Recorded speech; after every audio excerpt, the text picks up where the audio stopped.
आगे ठीक है, चलो अब करते हैं स्टार्ट। देखो परसेंटेज सीखने से पहले ना एक चीज इंपॉर्टेंट रहती है, फ्रैक्शन वाला पार्ट है। ठीक है, तो मैं पहले सबसे पहले फ्रैक्शन बताता हूं आपको कि फ्रैक्शन में क्या क्या चीजें होती हैं। देखो फ्रैक्शन के अंदर सबसे पहले हम जो सीखते हैं, देखो सबसे पहले जो पार्ट आता है हमारे पास में इंटीजर्स। अब इंटीजर्स होते क्या, कौन कौन से होंगे, ध्यान से देखना इंटीजर्स में। अब जैसे मान के चलो कहना -5, -4, -3, -2, -1 और 0, फिर 1, 2, 3, 4 और ये क्या है सारे के सारे भाई हमारे पास में, इनको क्या बोलते हैं हम, इंटीजर्स बोले जाते हैं। अब मान के चलो कहना अगर इसके अंदर से हम ये माइनस वाले जो पार्ट है इनको हटा दिया जाए, जो नेगेटिव इंटीजर्स हैं उनको अगर हम हटा देते हैं तो क्या बचते हैं, जैसे अगर कोई भी पार्ट 0 से स्टार्ट होता है तो क्या नंबर कहलाए जाते हैं, होल नंबर्स। क्या कहलाए जाते हैं, होल नंबर्स। होल नंबर्स कौन कौन से नंबर है, जैसे 0, 1, 2, 3, 4 ये सारे के सारे इनफाइनाइट तो प्लस इंफिनिटी तक, इनको क्या बोलते हैं, होल नंबर्स। अब ये देखो कि ना अगर मैं यहां से 0 वाला पार्ट भी हटा दूं तो कौन से पार्ट रह जाएंगे, 1, 2, 3, 4 और इनको कौन से नंबर्स कहेंगे, नेचुरल नंबर्स। इनको क्या बोलते हैं हम, नेचुरल नंबर्स। ये है नेचुरल नंबर्स, तो इनको क्या बोलेंगे, जैसे 1, 2, 3, 4, 5, 6 और प्लस इंफिनिटी तक। हिंदी में लिखने की जरूरत तो नहीं है, समझ रहे ना, या हिंदी में लिखूं बताओ, ठीक है ना, सही ठीक है। तो सबसे पहले आते हैं इंटीजर्स, उसके बाद क्या है, होल नंबर्स और तीसरे क्या आते हैं हमारे पास में, नेचुरल नंबर्स। अब करते हैं फ्रैक्शन का, एक बार लिख लो इसको, फिर मैं नेक्स्ट स्लाइड पे आगे बताता हूं फ्रैक्शन को कैसे कैसे हम डिवाइड करते हैं।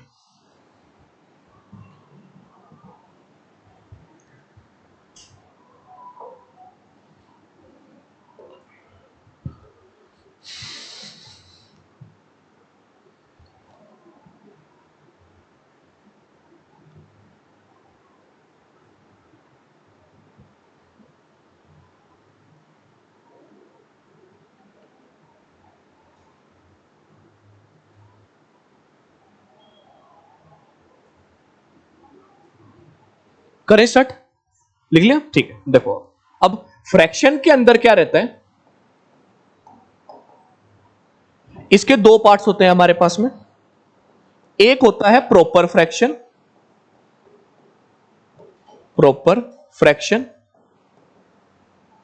और दूसरा होता है इम्प्रॉपर फ्रैक्शन।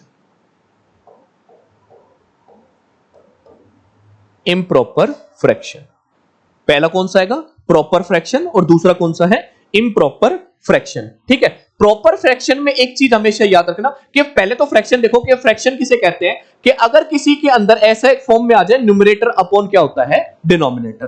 जैसे एग्जांपल के तौर से अगर मैं फ्रैक्शन को लिखूंगा तो जैसे मान के चलो ये कितना है, 2/3, ये क्या रहेगा, फ्रैक्शन। तो आगे चलते हैं और 10/7 ले लेते हैं, ये भी क्या हमारे पास में, फ्रैक्शन।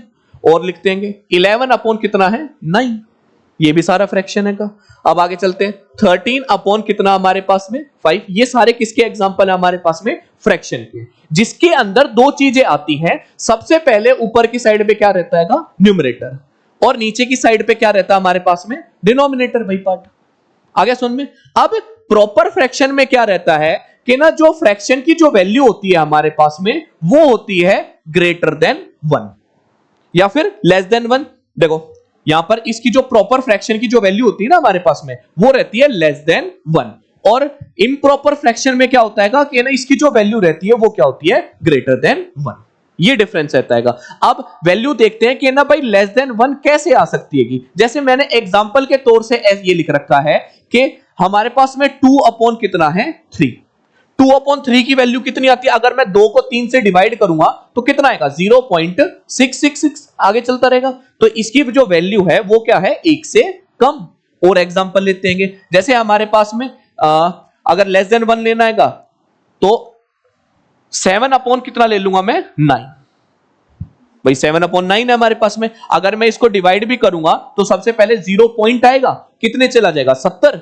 तो ये कितने पे जाएगा, सीधा डायरेक्टली भाई 9 है ना, 70 आ चुका है, तो 70 से कम कौन सा होता है हमारे पास में, 63, तो 7 0 पॉइंट कितना आएगा, लगभग 7 पे, तो ये 1 से कम है हमारे पास में। और आसान एग्जांपल ले लेते हैं, देखो कि न्यूमरेटर की वैल्यू हमें कम रखनी है, जैसे हमारे पास में 6 अपॉन कितना है 10 ले लेते हैं, 6 अपॉन कितना है 10, तो ये कितना आ जाएगा 0 पॉइंट कितना आएगा 6। तो ये जितने भी हमारे पास में फ्रैक्शन वैल्यू थी, इन सब की वैल्यू कितनी है हमारे पास में, लेस देन 1। तो आप लेस देन 1 किस केसेस में देख रहे हो, तो ध्यान से देखना कि ना एक केस ये बनता है कि मैंने ये जो तीनों एग्जांपल लिए हैं, इसके अंदर जो न्यूमरेटर की जो वैल्यू है वो क्या है, डिनोमिनेटर से क्या है, कम। देख रहे हो ना आप, तो अगर कभी भी न्यूमरेटर की वैल्यू डिनोमिनेटर से कम होगी तो जो फ्रैक्शन आएगा प्रॉपर, तो वो क्या होगा, लेस देन 1। तो यहां पर मैं लिख भी देता हूं कि इस केस के अंदर न्यूमरेटर की जो वैल्यू रहती है वो कम रहती है किसके अंदर, डिनोमिनेटर से। आगे सुन में ये चीज, ठीक है, कोई दिक्कत तो नहीं इसके अंदर। तो अब आगे चलते हैं, अब आ जाते हैं इम्प्रॉपर फ्रैक्शन के अंदर। इम्प्रॉपर फ्रैक्शन में क्या होता है कि जो इसकी वैल्यू रहती है फ्रैक्शन की, वो क्या रहती है, ग्रेटर देन 1। कैसे, जैसे एग्जांपल लेता हूं, अगर मैंने ऐसे लिख रखा है 5 डिवाइडेड बाय कितना है 2, भाई फ्रैक्शन तो ये भी है हमारे पास में, अगर मैं इसको डिवाइड करूंगा कितना आएगा 2.5, यही आएगी भाई वैल्यू। अब आ जाते हैं आगे, जैसे 8 डिवाइडेड बाय कितना हमारे पास में 5, ये चीज है कि, तो 8 डिवाइडेड बाय 5 करूंगा कितना आएगा 1.6, भाई ये वैल्यू आएगी। ये सारी एग्जाम कितने से ज्यादा है, 1 से ज्यादा है ये वाली। अब आगे चलते हैं, जैसे हमारे पास में 9 डिवाइडेड बाय कितना है 4, तो मैं 2 पे जाएगा तो ये कितना आ जाएगा 2.8, 9 में से 8 गया 1, तो ना कितना आएगा 2.25, ये आ गया भाई हमारे पास में। तो इनकी सबकी जो वैल्यूज हैं वो क्या है हमारे पास में, ग्रेटर देन 1। तो इसलिए ये किस कैटेगरी में आते हैं हमारे पास में, इम्प्रॉपर फ्रैक्शन की कैटेगरी में आते हैं। समझ में आ गया कि ना दो पार्टों में कैसे डिवाइड करते हैं, एक तो प्रॉपर फ्रैक्शन होता है, एक दूसरा क्या है, इम्प्रॉपर फ्रैक्शन। एक बार इसको लिख लो फिर आगे चलते हैं।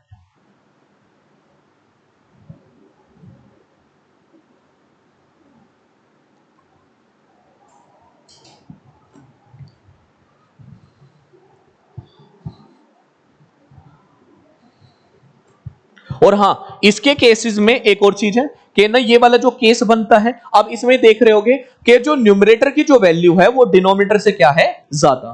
तो हमेशा ये याद रखना कि जो इम्प्रॉपर फ्रैक्शन होगा उसमें न्यूमरेटर की वैल्यू हमेशा ज्यादा होगी किससे, डिनोमिनेटर से। ये वाला फंक्शन होता है।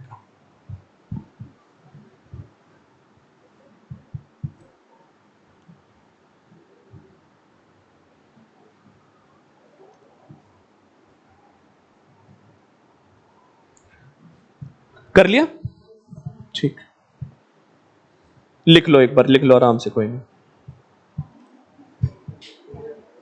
हो गया डन, ठीक है। अब आगे चलते हैं भाई। अब ये देखो कि ना प्रॉपर फ्रैक्शन तो बहुत कम है आपके सिलेबस में, कंटिन्यू करेंगे हम किसके साथ में, इम्प्रॉपर फ्रैक्शन के साथ में। तो आगे चलते हैं, बहुत आराम से लेके, मैंने इसमें बता दिया था क्या, चलो कोई नहीं, स्लाइड को मैं चेंज कर दूंगा, ठीक है। देखो अब क्या है हमारे पास में, इम्प्रॉपर फ्रैक्शन मान के चलो कि ना अगर हमने ये कर रहे हैं 28 डिवाइडेड बाय कितना है 5, अगर मैं इसकी वैल्यू लिखता हूं 28 डिवाइडेड बाय कितना है 5, भाई एक तो ये वाला फ्रैक्शन हो गया, ये हमारे पास में इम्प्रॉपर फ्रैक्शन है क्योंकि इसकी वैल्यू कितनी आएगी, ग्रेटर देन 1। तो इसको डिवाइड कैसे करूंगा भाई, जो बचपन में हम करते हुए आ रहे हैं अभी तक, तो कितने से जाएगा ये 5 पे, कितना आ गया 25, 28 में से 25 गए, कितने बचे 3, ये आ गया। तो अब जो हमारे पास में, जैसे हमारे पास में पार्ट है, ये वाला जो पार्ट है, इसको क्या बोलते हैं हम, ये बताओ पहले, इसको क्या बोला जाता है भाई, स्कूल में सीखते थे ना हम, इसको क्या बोला जाता है, बताओ भाई। भाई हिंदी में बोलना चाहते हो हिंदी में बोल दो, इंग्लिश में बोलना चाहते हो इंग्लिश में बोल दो।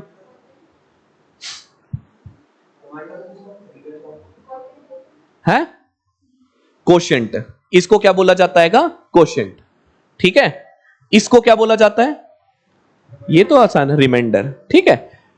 इसको क्या बोला जाता है, डिवाइजर, ठीक है। हाँ, और इसको क्या बोला जाता है, डिविडेंड, ठीक है। ये याद रखो भाई, हाँ नहीं तो बेइज्जती हो जाएगी, हाँ कभी कभी, समझ गए ना, हाँ तो थोड़ा बहुत है। अब ये देखो ध्यान से देखना, अब जैसे हमारे पास में 28 डिवाइडेड बाय कितना है 5, मैं दो तीन एग्जांपल लेके और समझाऊंगा आपको, ध्यान से देखना। अब ये मैंने कैसे लिख रखा है, मान के चलो जैसे डिवीजन में कितना, डिवाइजर हमारे पास में कितना है 5, तो उसको तो हम एज इट इज लिख रहे हैं, ये कितना है 5, यहां पर लिखो मत, अभी समझ लो पहले। अब जो हमारे पास में क्वेश्चन आया वो कितना आया है 5 ही है, तो उसको हम हमेशा क्या लिखते हैं, यहां पर लिख दिया मैंने। अब जो रिमाइंडर आया वो कितना आया हमारे पास में 3, तो उसको मैंने यहां लिख दिया। तो 28 डिवाइडेड बाय 5 को रिप्रेजेंट करने का ये भी तरीका है कि मैं कैसे लिख सकता हूं 53/5, क्योंकि 5 इंटू 5 करूंगा कितना आ जाएगा 25, 25 और 3 कितना हो गया 28। आ गया समझ में ये चीज। अब ये देखो कि ना, अब इसको बोला क्या जाता है वो देखते हैं सबसे पहले। अब देखो ये तो है हमारे पास में इंटीजर, बताया था ना सबसे पहले इंटीजर वाला पार्ट आता है, ये क्या होता है इंटीजर। और ये वाला जो पार्ट है नेक्स्ट जो कर रहा हूं मैं यहां से, ये वाला पार्ट, ये 3 जो 3/5 है, इसको हम क्या बोलते हैं फ्रैक्शन, इसको क्या बोला जाता है फ्रैक्शन। तो अगर कभी भी किसी भी चीज के अंदर हमारे पास इंटीजर भी आया हुआ है और क्या आया हुआ है फ्रैक्शन आया हुआ है, तो इन दोनों को मिला के हम क्या बनाते हैं एक मिक्स्ड फ्रैक्शन, के बोलते हैं ना कि ना मिक्स फ्रैक्शन में भी लिख दो भाई,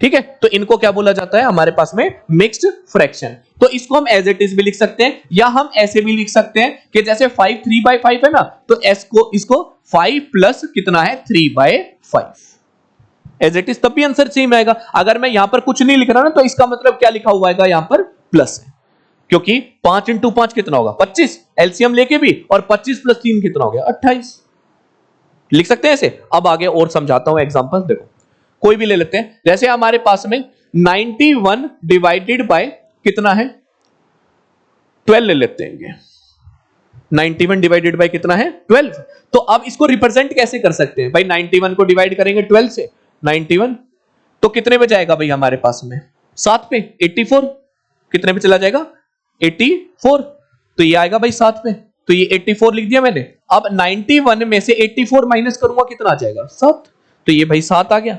अब ये देखो कि ना क्वोशिएंट कितना आया हमारे पास में 7, रिमाइंडर कितना है 7, और डिवाइजर कितना है 12, यही है। तो इसको रिप्रेजेंट कैसे कर सकते हैं हम, यहां से चेंज कर लेते हैं कि जैसे अब डिवाइजर कितना था 12, तो नीचे डिवाइड में क्या लिख दूंगा मैं 12, यहां पर क्वोशिएंट कितना है 7, तो मैंने यहां पर क्या लिख दिया 7, रिमाइंडर कितना हमारे पास में 7, तो यहां पर भी मैंने क्या लिख दिया 7। 12 इंटू 7 कितना होगा 84, 84 प्लस 7 कितना आ जाएगा 91। तो हम इसको एज इट इज भी लिख सकते हैं या ऐसे भी लिख सकते हैं, 91 डिवाइडेड बाय 12 इक्वल टू कितना है 7 प्लस 7 डिवाइडेड बाय कितना है 12, ये आ गई भाई। अब तो आ गया होगा समझ में कि मिक्स फ्रैक्शन को हम कैसे डिनोट कर रहे हैं, लिखो भाई।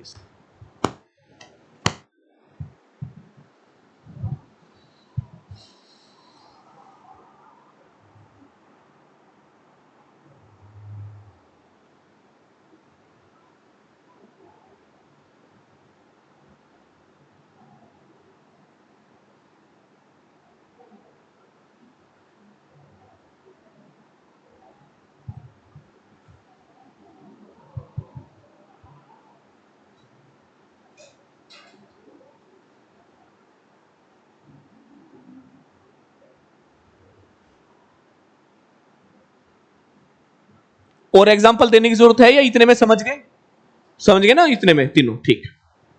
और कोई इंग्लिश में समझ में ना आए तो भाई हिंदी मीडियम का है तो मेरे को बता देना, मैं हिंदी में ट्रांसलेट कर दूंगा, ठीक है ना। हाँ, क्योंकि भाई दोनों बच्चे आते हैं स्टूडेंट्स दोनों के दोनों। हाँ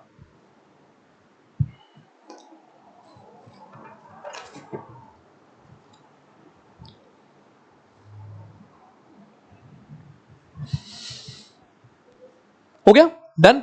तो चलो भाई फिर आगे चलते हैं, एक और एग्जांपल, जैसे अगर हमारे पास ये लिखा हुआ है 4 पॉइंट कितना है 25, कितना है 4.25, इसको मुझे ना फ्रैक्शन में डिनोट करना है, तो कैसे करूंगा भाई 4.25 को मैं एज इट इज लिख सकता हूं 4 प्लस 0.25 लिख सकते हैं भाई, कोई दिक्कत नहीं है भाई। 4.25 को 4 प्लस 0.25 लिख दिया मैंने। अब ये देखो पॉइंट के बाद में कितने डिजिट है हमारे पास में 2 डिजिट है, तो इसको मैं कैसे लिखूंगा 4 प्लस 25 डिवाइडेड बाय कितना है 100, भाई जितने डिजिट आते हैं नीचे उतनी क्या लगा देता हूं 0। तो भाई 25 की टेबल में 100 कहां पर आएगा 4 पे, तो एज इट इज लिख सकते हैं 4 प्लस कितना है 1 अपॉन कितना आ गया 4। लिख सकते हैं, या तो मिक्स फ्रैक्शन में लिखो तो ये कितना आएगा 4 1/4 ऐसे लिख सकते हैं, या फिर और 4 इंटू 4 कितना होगा 16, 16 प्लस 1 कितना आ गया 17, तो ये कितना आ जाएगा 17 और नीचे कितना हमारे पास में 4, तो ये आ गया 17/4। यहां पर और लिख के लिख रहा हूं 17 बाय कितना है 4, एज इट इज भी लिख सकते हो आप इसको। समझ में आ गया कि अगर मैं पॉइंट को किसके अंदर चेंज कर रहा हूं फ्रैक्शन के अंदर, ये बहुत जरूरी है ये चीजें, ये बेसिक। अगर मैं सीधा डायरेक्ट परसेंटेज पे स्टार्ट कर दूंगा ना तो ये समझ में नहीं आएगा फिर।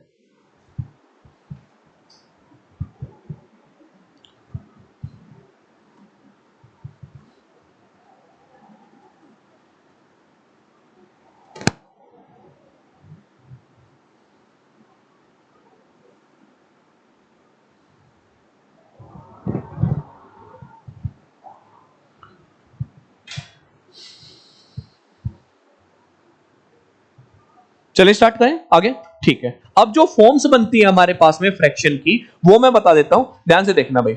जैसे अगर हमारे पास ये लिखा हुआ है, पहली फॉर्म ये 3 डिवाइडेड बाय 7 अपॉन कितना है 5, ये होल डिवाइडेड बाय है, ठीक है। तो इसको मैं कैसे लिखूंगा, ध्यान से देखना। जैसे हमारे पास ये 3 है, अब ये होल डिवाइडेड बाय है, अगर डिवाइड को मैं चेंज करता हूं किसके अंदर मल्टीप्लाई के अंदर, अगर मैं डिवाइड को चेंज करूंगा किसके अंदर मल्टीप्लाई के अंदर, तो ये जो डिनोमिनेटर वाला जो पार्ट है ना ये क्या हो जाएगा रिवर्स।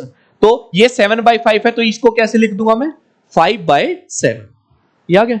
अब कटेगा तो कुछ भी नहीं भाई, नीचे यहां पर कितना होता है 1, तो यहां पर अगर मैं लिखूंगा 5 इंटू 3 कितना हो गया 15, तो ये कितना आ जाएगा 15 डिवाइडेड बाय कितना है 7, ये आ गया। एक और एग्जांपल दे देते हैं, जैसे हमारे पास ये लिखा हुआ है 9 होल डिवाइडेड बाय कितना हमारे पास 11/4, ये वाली वैल्यू लिखी हुई है कि 9 डिवाइडेड बाय कितना है 11/4। तो अब ये देखो कि ना ये होल डिवाइडेड बाय, पहले तो ऊपर वाला जो पार्ट लिखा हो उसको एज इट इज लिख देंगे यहां पर, अब इनटू नीचे अगर मैं डिवाइड को मल्टीप्लाई में चेंज करूंगा तो ये क्या हो जाएगा रिवर्स, तो ये कितना हो जाएगा 4 अपॉन कितना होगा 11, ये आ गया। तो अब क्या कर रहे हैं मल्टीप्लाई करेंगे, कट तो वैसे भी कुछ नहीं रहेगा, 9 इंटू 4 कितना आ गया हमारे पास में 36, तो 36 डिवाइडेड बाय कितना आ गया 11। ये पहली फॉर्म बनती है भाई हमारे पास में इसकी, एक मिनट को मैं बॉक्स में डाल देता हूं इसको मैं, ये पहली फॉर्म है आपके पास में,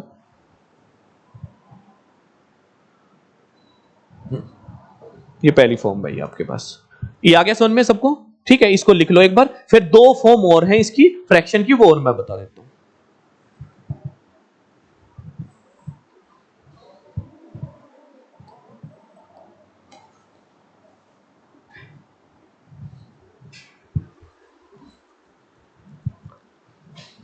यहां तक तो चीजें क्लियर हैं, ठीक है, कोई दिक्कत तो नहीं आ रही ना यहां तक, तो चलो बढ़िया।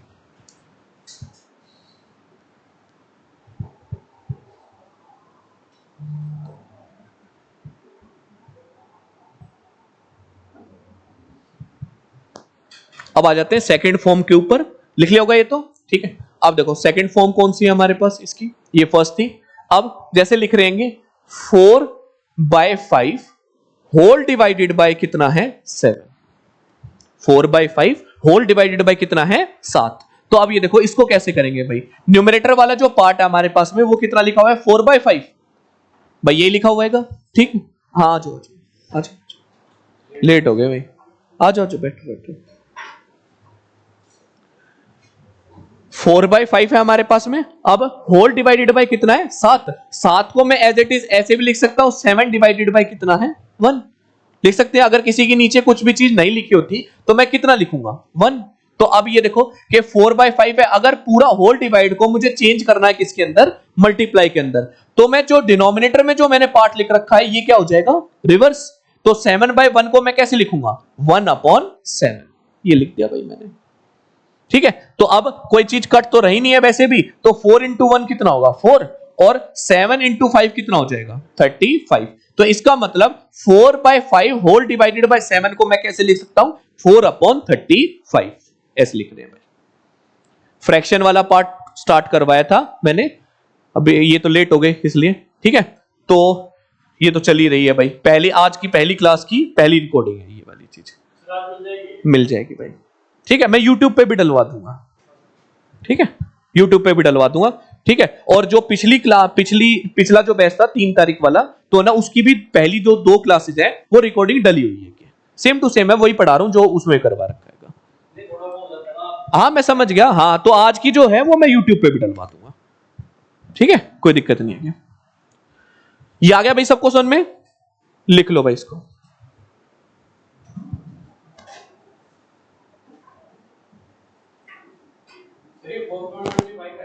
ये 4.25। हाँ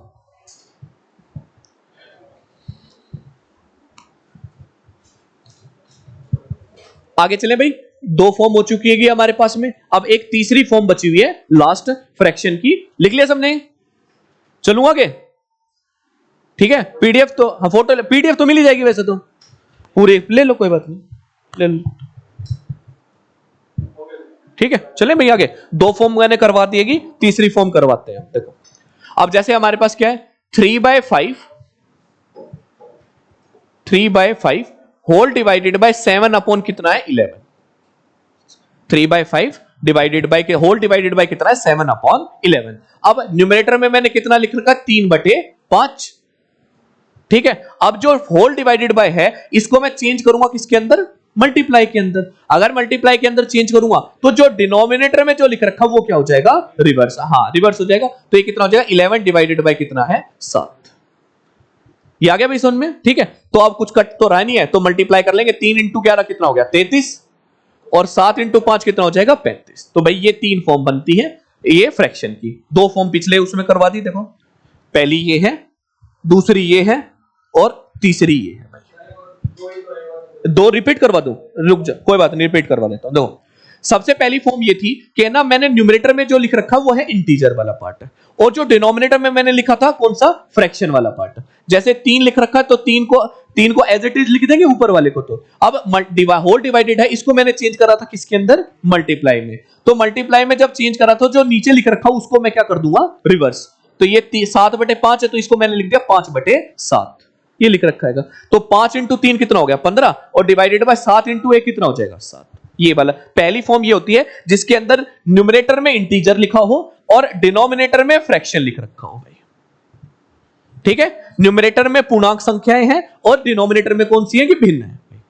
आगे चलें नेक्स्ट। अब आ जाते हैं इसके ऊपर सेकंड पे कि न्यूमरेटर में मैंने फ्रैक्शन वाला पार्ट लिख रखा है और डिनोमिनेटर में मैंने कौन सा लिखा था, इंटीजर लिखा था। जैसे 4/5 है, न्यूमरेटर को मैंने एज इट इज लिख दिया 4 कितना है 5, और होल डिवाइडेड को जब मैं चेंज कर रहा था मल्टीप्लाई में, ये यहां पर 7 लिखा था, 7 को लिख सकता हूं 7 डिवाइडेड बाय 1। तो ये कितना आ जाएगा 1/7, बस मल्टीप्लाई करके लिखा है भाई। ठीक है चलिए आगे। अब एक ये थे भाई। नेक्स्ट, अब नेक्स्ट देखते हैं।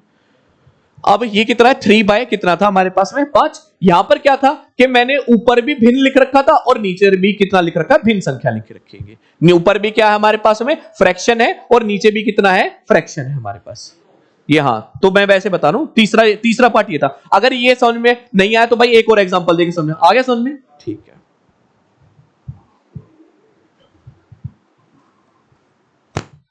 चले भाई आगे थोड़ा सा। ठीक है हाँ चलो भाई नेक्स्ट करते हैं। देखो भाई अब आ जाते हैं ऑपरेशंस के ऊपर। हमने ऑपरेशंस जो बचपन में सीखे हैं, जैसे कौन कौन से ऑपरेशन आते थे, प्लस, माइनस, डिवीजन और मल्टीप्लिकेशन। तो फ्रैक्शन में कैसे करेंगे ध्यान से देखना। सबसे पहले मैं प्लस करता हूं, पहला वाला। जैसे मान के चलो ये दिया हुआ 1/5 प्लस कितना है 1/7, इसको प्लस करना है। तो कैसे करेंगे, मान के चलो भाई प्राइम नंबर के बारे में पता है सबको कि प्राइम नंबर कौन कौन से होते हैं, जो खुद की टेबल में आएंगे या किसी की टेबल में आते हैं, एक की टेबल में आते हैं। भाई प्राइम नंबर कौन से होते हैं, जो खुद की टेबल में आए और किसकी टेबल में आए, एक ही में। तो 5 और 7 दोनों ही हमारे पास क्या है, प्राइम नंबर है। इनमें से दोनों में से कोई एक भी होगा तब भी ये रूल फॉलो हो जाएगा उसके अंदर। देखो अगर कोई भी एक भी प्राइम नंबर आ गया तो क्या करेंगे, 7 × 5 कितना हो गया 35, मल्टीप्लाई कर देंगे डायरेक्टली। तो ये कितना आएगा भाई, नीचे क्या लिख दूंगा मैं 35। फिर करेंगे यहां से क्रॉस मल्टीप्लाई। अब क्रॉस मल्टीप्लाई करूंगा मैं, 7 × 1 कितना होगा 7, और 5 × 1 कितना हो जाएगा 5। तो 7 और 5 कितना हो गया 12। तो इसको लिख लेंगे 12 डिवाइडेड बाय कितना है 35, बस खत्म डायरेक्टली। हाँ अगर कटता तो काट देते भाई, लोएस्ट फॉर्म तक लेके आते हैं। अब एक और बता देता हूं, दो। अब जैसे हमारे पास में ये लिखा हुआ है 1/7 प्लस कितना है 1/9। ये लिखा हुआ है। तो अब ये देखो भाई 7 प्राइम नंबर है, 9 तो प्राइम नंबर नहीं है, पर एक भी प्राइम नंबर आ गया तो फिर तो ये रूल हम फॉलो कर सकते हैं भाई। 9 इंटू 7 कितना होगा 63, 63। तो ये डिवाइडेड बाय कितना आ जाएगा 63। यहां से क्रॉस मल्टीप्लाई करेंगे, 9 इंटू 1 कितना हो गया 9, और 7 इंटू 1 कितना हो जाएगा 7। 9 और 7 कितने हो गए 16, 16 डिवाइडेड बाय कितना आ जाएगा 63। ये आ गया भाई, ठीक है। प्राइम नंबर के लिए तो ये हो गया। अब ये देखो कि ना अगर प्राइम नंबर नहीं आ रहे तो उसको कैसे करेंगे वो भी मैं समझा देता हूं, देखो ध्यान से। यहां पर अगर मान के चलो ये दिया हुआ है 1/4 प्लस कितना है हमारे पास में 1/12, ये दिया हुआ है भाई। 4 क्या है, 4 भी प्राइम नंबर नहीं है, 12 भी प्राइम नंबर नहीं है, ठीक है। तो इसको कैसे करेंगे, यहां पर क्या करते हैं, जब 4 और 12 क्या है, इनका अगर प्राइम नंबर नहीं है तो इन दोनों का क्या ले लेता हूं यहां पर मैं एलसीएम। भाई एलसीएम तो बचपन में पढ़ रखा है मैं, तो 4 और 12 का जो एलसीएम आएगा वो कितना आ जाएगा 12। भाई यही आएगा, 4 और 12 का एलसीएम कितना आ जाएगा। ऐसी छोटी से छोटी संख्या जो 4 की टेबल में भी आती है और किसी टेबल में आती हो 12, उसको बोलते हैं एलसीएम भाई, ठीक है। तो अब क्या करेंगे नेक्स्ट, अब जैसे 12 आ चुका एलसीएम, तो 4 की टेबल में 12 कहां पर आएगा 3 पे।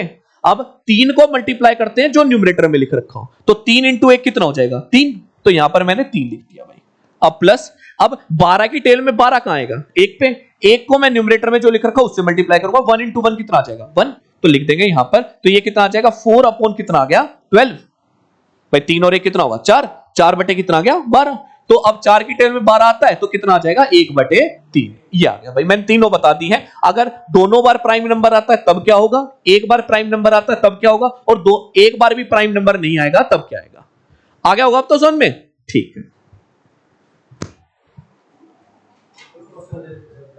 हाँ हाँ हाँ,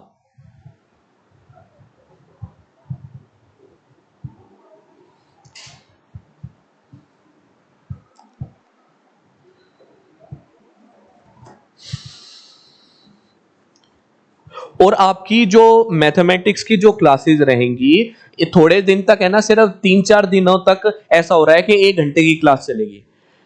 हाँ, उसके बाद जो आपकी क्लासेस रहेगी वो 1.5 घंटे की क्लासेस रहेगी मैथमेटिक्स की, क्योंकि लंबा कोर्स है और मुझे सही तरीके से करवाना है, तो इसलिए मैंने 1.5 घंटे की क्लासेस लगवा रखी है भाई, ठीक है ना। हाँ, थोड़े 3-4 दिनों तक बस थोड़ा सा मैनेज कर रहे हैं कि ना 1-1 घंटे करवा रहे हैं। आज थोड़ा सा लेट भी हो गए, नहीं तो मैं तो आ गया था 9:30 बजे तक मैं आ गया था क्लास में।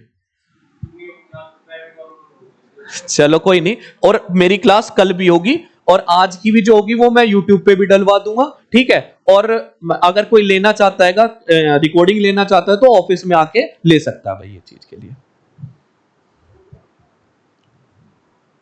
समझ गए भाई, ठीक है। तो आज की भाई, आज तो 10:30 बजे तक थी आपकी क्लासेस, ठीक है। तो आज की क्लास में जो भी मैंने करवाया है, जब भी आए थे वो समझ में आ गया, कोई दिक्कत तो नहीं पड़ी। मेरी 9:30 से आज 10:30 बजे तक क्लासेस रखवा रखी थी। तो मैंने आज सबसे पहले मैंने क्या करवाया था ये देख लो, ये मैंने ओवरव्यू समझाया था पूरा का पूरा कि मैथमेटिक्स है क्या चीज। हाँ, पूरा जैसे अर्थमेटिक क्या है और एडवांस क्या था ये हमारे पास में। फिर उसके बाद मैंने, हाँ उसके बाद मैंने फ्रैक्शन वाला, उसके बाद तो ये था, इन बीच में लिख दिया होगा, हाँ, कि मैंने जो शीट्स बना रखी हैं उसमें मैंने क्या क्या चीजें क्या करी है इंक्लूड करी है, कि कौन कौन से क्वेश्चंस इंक्लूड करें। जैसे एमटीएस हो गए, सीएचएसएल हो गए, सीजीएल, सीपीओ, ये सारे के सारे मैंने क्वेश्चंस अपनी शीट के अंदर इंक्लूड करे गए हैं। आपको कोई दूसरा बैच परचेज करने की कभी जरूरत नहीं पड़ेगी। एक बार अगर आपने 7 से 8 महीने तक यहां पर डट गए तो कोई चीज परचेज करने की कोई भी चीज की जरूरत नहीं पड़ेगी, ना बुक ना कुछ, सब कुछ यहां से ही प्रोवाइड होगा आपको।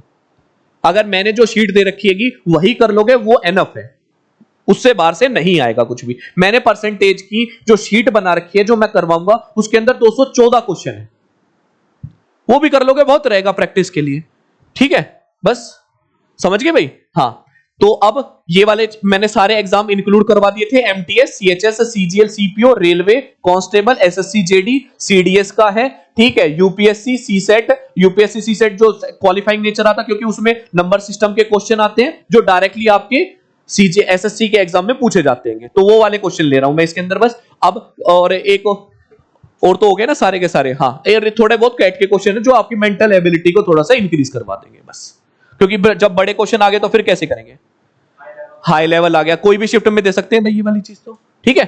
तो ये वाले क्वेश्चन थे आपके, तो ये मैंने बता दिया था, प्री प्लस मेंस है ना, मैं करवा रहा हूं सारे, तो उसमें आपको कोई दिक्कत नहीं पड़ेगी। फिर नेक्स्ट है, तो यहां से स्टार्टिंग करवाए थे, बीच में पड़ गया था, ये मैंने फ्रैक्शन स्टार्ट करवाया था यहां पर। हाँ, ये फ्रैक्शन में कौन कौन से पार्ट आते हैं, प्रॉपर और इनप्रॉपर। फिर यहां से ये करवा दिया था मिक्स फ्रैक्शन वाला पार्ट। फिर ये फॉर्म्स बताई थी, 3 फॉर्म्स थी, ये वाला, हाँ, तो ये चीज करवाई थी भाई मैंने, ठीक है। क्वेश्चन मैं लिखवा देता हूं थोड़े बहुत, जैसे अगर मिक्स फ्रैक्शन में चेंज करना होगा ना तो मैं लिखवा देता हूं। हाँ,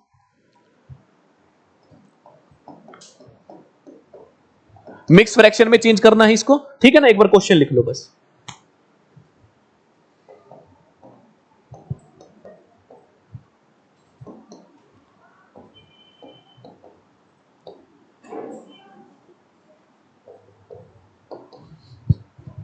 ये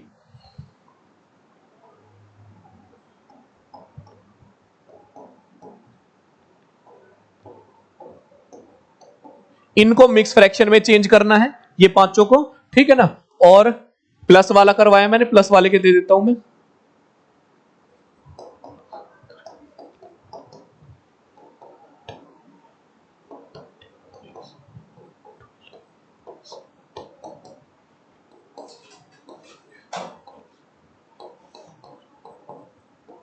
ये 3 क्वेश्चन है, ठीक है ना। हाँ, वेलकम भाई। तो अगली क्लास में भाई कल मिलेंगे, ठीक है।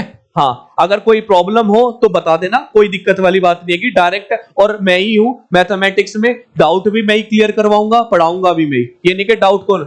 हाँ, मिक्स वाला समझा देते हैं, 1 मिनट बस, 1 मिनट रुक जाओ बस।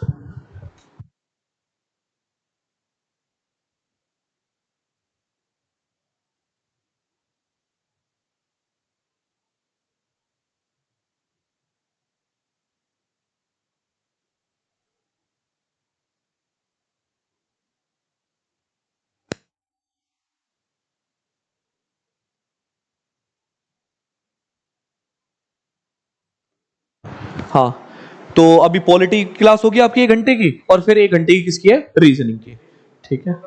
हाँ, ठीक है ना। हाँ, एक बार मैं बता देता हूँ, वैसे समझा देता हूँ, जैसे ये वाला एग्जांपल था। हाँ, जैसे 28 डिवाइडेड बाय कितना है, 5। तो भाई नॉर्मल करेंगे, जैसे हम बचपन में करते हुए थे, 28 को 5 से डिवाइड करेंगे तो 5 की टेबल में 28 पे कहां पर आएगा, 5 पे। 5 इंटू 5 कितना हो गया, 25। 28 में से 25 गए, कितने बचे, 3, ठीक है। तो वैसे करना है बस। हाँ, यही है बस, वो मिक्स फ्रैक्शन में यही लिखना है बस। हाँ, ये मैंने बिल्कुल एलोबरेट करके लिखवा दिया था यहाँ पर, वो तो रिकॉर्डिंग से पता चल जाए, वीडियो में देख लेना, कोई बात नहीं। हाँ, ठीक है भाई, कोई दिक्कत तो नहीं है, ओके, सारी चीजें क्लियर। अगर कोई भी प्रॉब्लम आए तो सीधा डायरेक्टली मेरे से बोल देना, ओके। चलो भाई, कल करते हैं।